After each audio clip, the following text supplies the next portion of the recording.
नेरळजवळील कोल्हारे ग्रामपंचायतमधील गावांसाठी नळ पाणी योजनेचे काम सुरू आहे।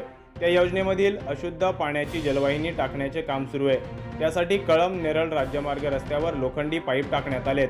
दरम्यान ते पाईप रस्त्याच्या भागात टाकण्यात आल्याने अपघात होण्याची शक्यता निर्माण झाली असून रात्रीच्या वेळी वाहने त्या पाईपांवर धडकून अपघात होण्याची शक्यता निर्माण झाली आहे।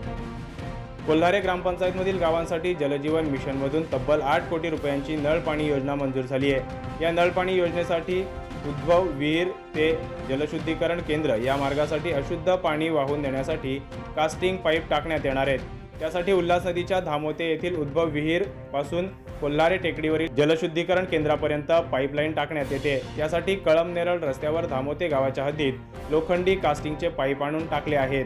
संबंधित जलजीवन मिशनमधून राबवण्यात येत असलेल्या नळ पाणी योजनेमधील कामासाठी नेमलेल्या ठेकेदाराने आणलेले हे पाईप थेट रस्त्याच्या कडेला अवास्तव टाकलेत। हे पाईप रस्त्याच्या वाहतूक असलेल्या भागात टाकल्याने वाहन चालकांसाठी धोकादायक बनलेत। या पाईपांवर कोणतेही वाहन धडकले तर मोठा अपघात होण्याची शक्यता निर्माण झाली आहे। त्यामुळे ठेकेदार हे पाईप रस्त्यावरून हटवून रस्ता वाहन चालकांसाठी मोकळा करणार का हे पाहणं महत्त्वाचं ठरेल।